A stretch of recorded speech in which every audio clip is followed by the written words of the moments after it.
All right, Bob is back. We had a pretty nice day here on the Suncoast, and then some showers around this afternoon and into the evening. I heard one tonight. We had some flood advisories back with us too. So some heavy rainfall at times.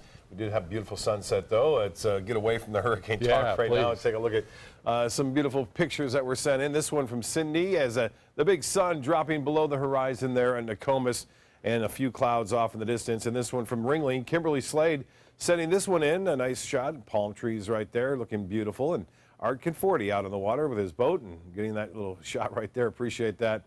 Van Ways, a webcam showing those showers that were around earlier today, kind of dancing across the skies. A little heavier rain down south near Northport, Port Charlotte, Punta Gorda, and even into East Venice. At times, the rain was heavy enough the National Weather Service issued a flood advisory at around 7 o'clock this evening, and it extended it to 9. But that has now since moved on. All that heavy rain is gone now, and it doesn't appear that it will be back that much tomorrow. We'll see a little chance for a few scattered showers tomorrow. More so on Friday, unfortunately, for football Friday night. Could be a little wet right now. We're going to have rain chance will jump up a little bit on Friday and into Saturday.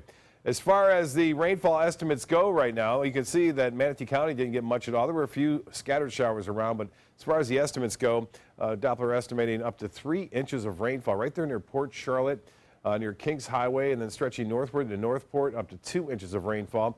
Lesser amounts near Venetian, nearly a ½ inch, and just 2/10 of an inch right there north of Osprey near Palmer Ranch. Now, the dry air that had been around yesterday has thinned out a bit. There's been a little return of moisture for just a little bit today, and tomorrow high pressure will start to build right over the top of us, so our rain chances will slide down somewhat. Better chance, as I mentioned, comes Friday. 77 right now, and the clouds are around. The dew point temperature is at 75 and the relative humidity at 94%. The high today was 92 and the low was 73. And that 92, pretty warm, just a few degrees shy of the record. 0.04 of an inch of rainfall at the Sarasota Bradenton Airport.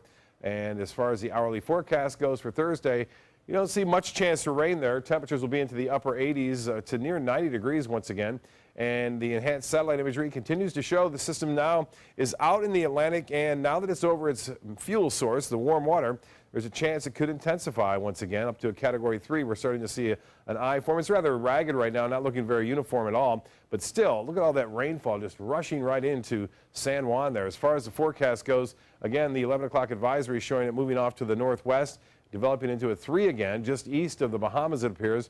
And then if it's a little shift to the left here, it could cause concern for the United States, because if it stays on that course, the Carolina coast could get this. There's still a lot of question marks, and the Gulf Stream 4 was flying high in the out ahead of the storm. To get more information for the models tomorrow, we'll have a better chance to see what it's going to do. 60-mile-an-hour winds with this tropical storm Jose. It's going to move off to the south and west and then become extratropical and then dissipate. So it appears it's not going to do the Fujiwara effect, where the two storms can kind of dance around together with one another. Look at the cool down as a result of Irma, Jose, and Maria. This is the water temperatures now where those storms were nearby, and they have cooled down into the low 80s. And even along the path and track of Jose, temperatures into the low 80s there. But here's where the concern is. Upper 80s to near 90-degree water temperatures all throughout the Western Caribbean. And even where Irma went through, temperatures are starting to rebound there once again as the Gulf Stream kind of works its way through there and has warmed things up into the upper 80s. So there's still plenty of fuel around for storms to develop in the latter half of the season. So we'll have to keep an eye on that. For northeast winds, turn to the north at 5 to 10 knots, and seas will be 1 to 2 feet with a light chop out there. The water temperature is at 85. The UV index tomorrow will be high at a 10. And beaches will see a high of 88. Should be a great beach day. Low tide upcoming 8:16, I should say. High tide will be at 1:30. Another low tide at 8:21. Sunrise will be at 7:19. And the forecast, partly cloudy, 74, mild, and northeast winds at 5. And then for tomorrow, the last full day of summer, partly cloudy, 90, with a 20% chance for showers. And the extended forecast does call for fall to roll in on Friday, and then a pretty good chance for showers and storms in the afternoon and evening on Friday and Saturday at 60%. And it looks like Maria will actually dry us out on Sunday through the work week. Scott? All right, Bob, thank you.